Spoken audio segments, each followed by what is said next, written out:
Hai, Assalamualaikum. Hari ini kami nak kongsikan berkenaan seorang tokoh pendakwah yang sangat terkenal kat Malaysia ni.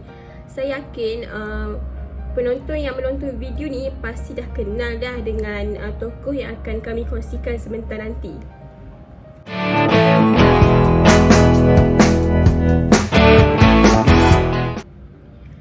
Betul. Beliau ialah Ustaz Abid Liew. So hari ini kami nak kongsikan berkenaan satu isu yang hangat dan menarik perhatian jutaan rakyat Malaysia pada bulan Februari yang lepas, iaitu kira-kira 4 bulan lepas, di mana Ustaz Abid Liew ni telah pergi ke Semporna Sabah untuk menyampaikan bantuan. Dalam masa yang sama juga, beliau telah mengislamkan seramai 490 orang penduduk di sana selama 2 hari beliau di sana. Dalam masa yang sama, beliau telah mengislamkan seramai 490 orang penduduk dari 4 buah kampung di sana selama 2 hari beliau di sana. Korang bayangkanlah betapa ramainya Ustaz telah mengislamkan penduduk di sana. Tapi sebelum kami berkongsi dengan lebih lanjut berkenaan isu tadi, jom kita kenal Ustaz Abid Liew ni dengan lebih mendalam. Okey, nama sebenar beliau ialah Abid Irawan bin Ibrahim Liew. Beliau merupakan seorang mu'alaf. Beliau dilahirkan di Muazzam Shah, Pahang pada 21 Disember 1984. Iaitu kira-kira kalau sekarang ni umur Ustaz dah 36 tahun. Ustaz Abid Liew sangat terkenal kat Malaysia ni kerana beliau selalu menyantuni golongan-golongan yang terabai. Contohnya golongan fakir miskin, golongan gelandangan dan juga golongan LGBT. Ustaz selalu menggunakan satu ayat ni yang mana dapat melembutkan hati yang keras, iaitu Allah sayang kita, dan ada lagi ayat lain, cuma yang itulah yang sangat famous yang selalu Ustaz sebut lah, iaitu Allah sayang kita.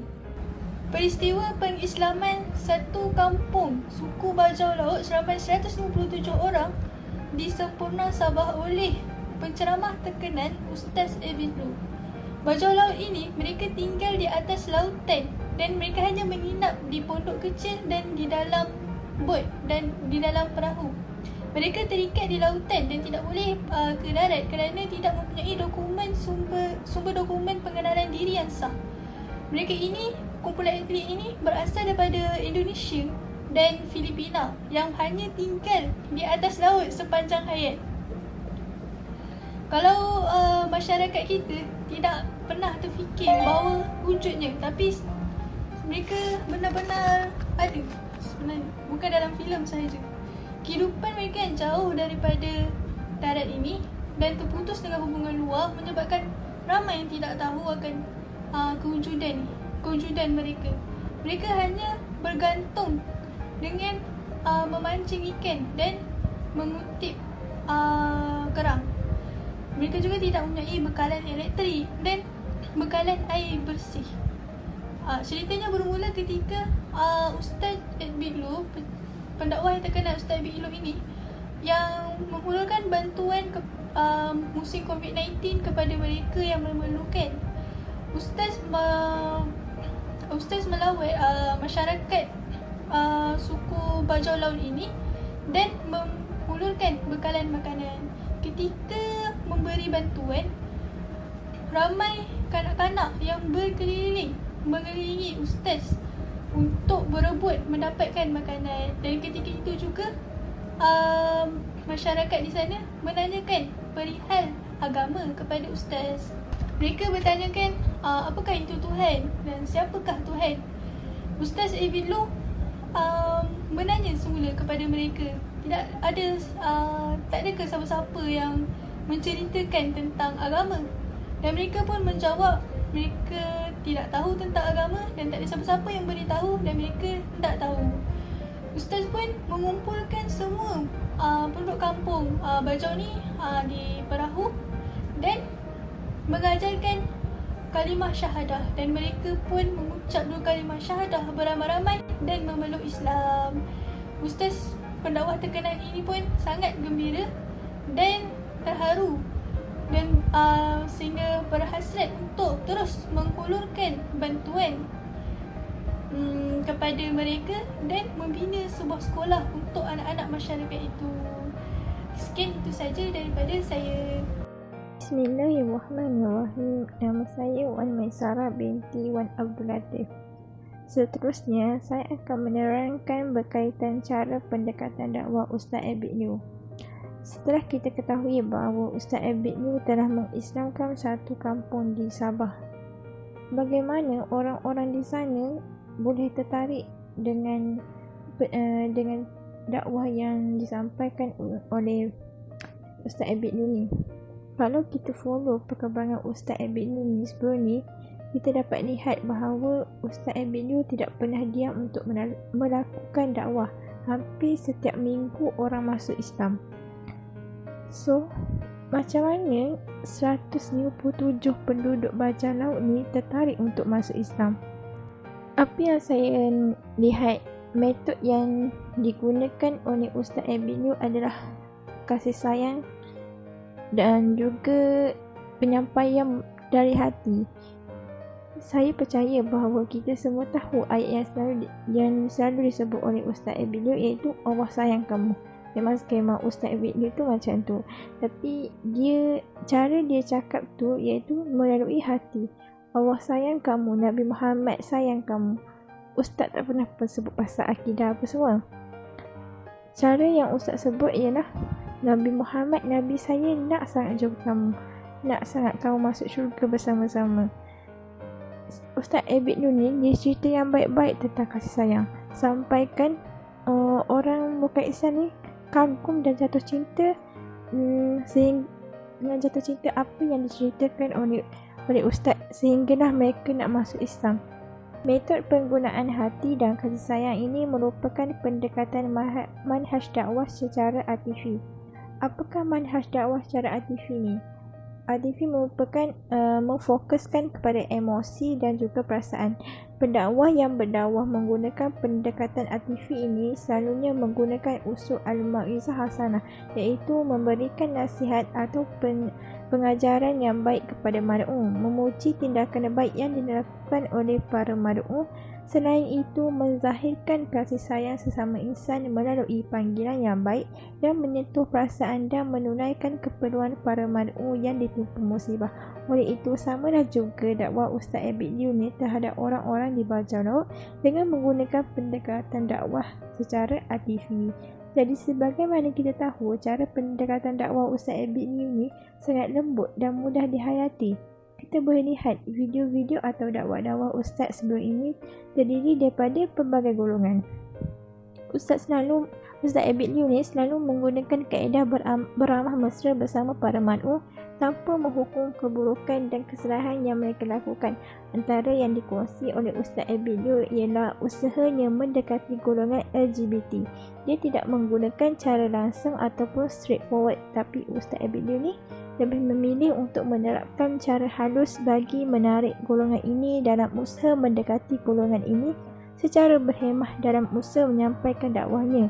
Ustaz Abid Liu percaya bahawa dengan cara halus ni dia mampu mendekati golongan ini agar mereka mahu menerima dakwah yang cuba disampaikannya. Jadi semua dah dengar kan perjalanan dakwah dan program kemanusiaan Ustaz Abid Liu di Sempurna Sabah. Okay, kemudian selepas beberapa hari Ustaz Abid Liu jalankan program kemanusiaan beliau di Sempurna Sabah, ada berita yang tular yang katanya Ustaz Abid Liu ni diarahkan untuk berhenti memberi bantuan atau akan dipenjarakan selama 3 tahun. Sebenarnya program kemanusiaan Ustaz Abid Liu di kawasan sekitar pulau di Sempurna Sabah ni terpaksa dihentikan atas faktor keselamatan. Pesuruhjaya Polis Sabah, Datuk Hazani Ghazali berkata, lokasi yang Ustaz Abid Liu jalankan program kemanusiaan ni dikenakan perintah kawalan berkurung dan keselamatan orang ramai menjadi keutamaan pihak berkuasa. Beliau berkata lagi, perintah berkurung dilaksanakan untuk memastikan kawasan perairan berkenaan tidak diceroboh pengganas yang mengancam keselamatan dan kesejahteraan rakyat Sabah. sebenarnya benda ni tidak kena mengena pun dengan program yang dianjurkan sukarelawan atau pertubuhan bukan kerajaan di mana-mana kawasan di negeri Sabah. Ini kerana Sempurna berada dalam zon keselamatan pantai timur Sabah ataupun Eastern Sabah Security Zone, ESS Zone. Perintah berkurun kawasan ESS Zone ni termasuk Sempurna dilaksanakan sejak tahun 2013 lagi bagi berikutan peristiwa pencerobohan pengganas Sulu di Lahad Datu Sabah bagi mengekang ancaman rentas sempadan termasuk penculikan yang didalami anggota militan dari selatan Filipina. Cuma Datuk Hazani Ghazali ni minta untuk Ustaz Abid Liu dengan pihak berwajib untuk nak mengenal pasti status pulau dan penduduk terbabit. Kemudian menurut Datuk Hazani Ghazali lagi, polis sentiasa mengalu-alukan kerjasama dari mana-mana NGO untuk nak menganjurkan program amal kebajikan bagi membantu golongan yang memerlukan. Tetapi mereka digalakkan untuk merujuk dengan pihak berkuasa seperti polis dan Majlis Keselamatan Negara MKN terlebih dahulu atas faktor keselamatan semata-mata. Menteri Kerajaan Tempatan dan Perumahan Negeri Datuk Masidi Manjun juga berkata perkara yang sama. Beliau kata bahawa kerajaan negeri tidak pernah untuk melaksanakan mengeluarkan sebarang larangan kepada sesiapa sahaja untuk melaksanakan kerja kebajikan di negeri Sabah.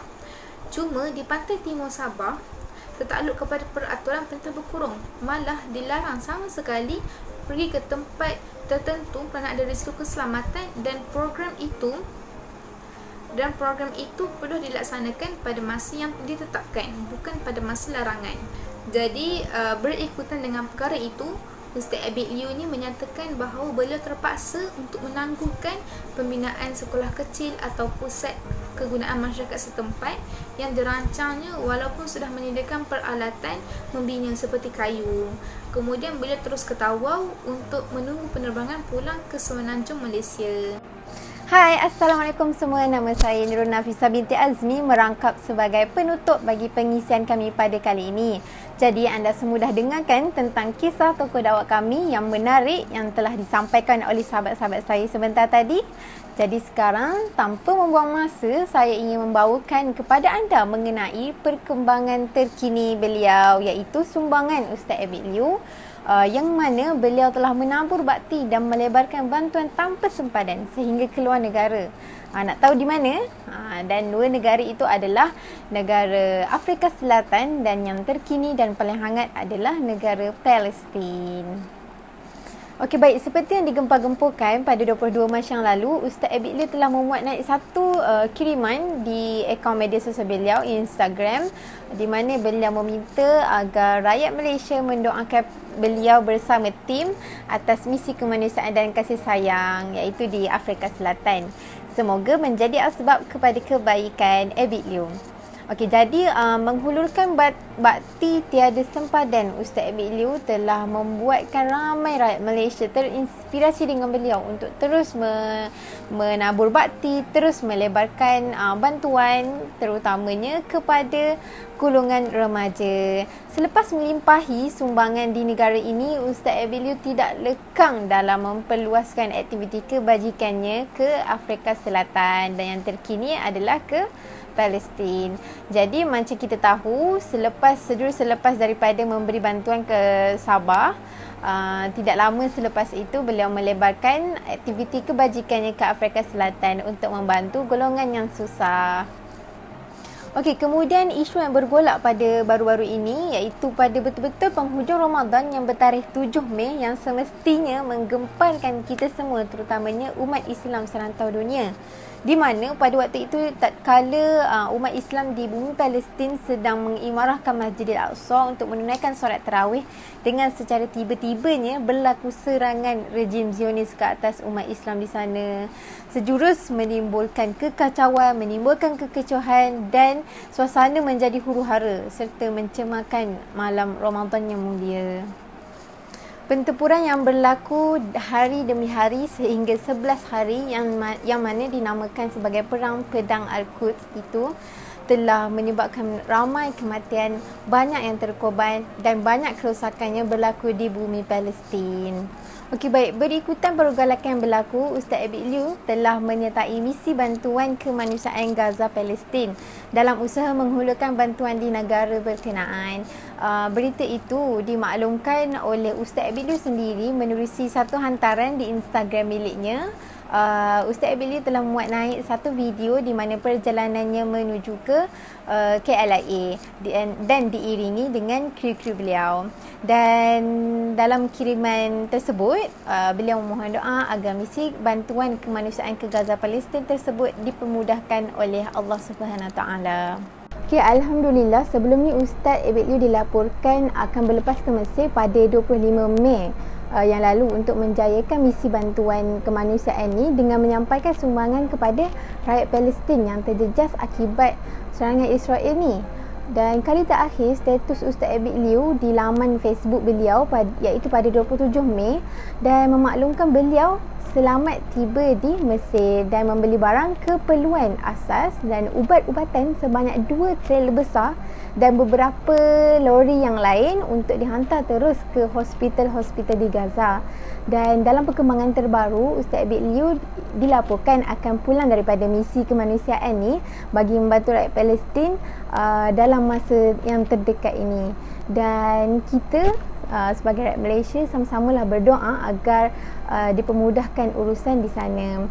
Jika di Malaysia, dia ni sememangnya sudah cukup terkenal dengan sifat yang pemurah, keprihatinan, tidak berbelah bahagi yang ditunjukkan usahawan itu terbukti menerusi pelbagai usaha yang dilakukannya bersama kumpulan beliau bagi membantu golongan yang memerlukan tanpa mengira bangsa, tanpa mengira agama dan termasuk bantuan kepada petugas-petugas di barisan hadapan.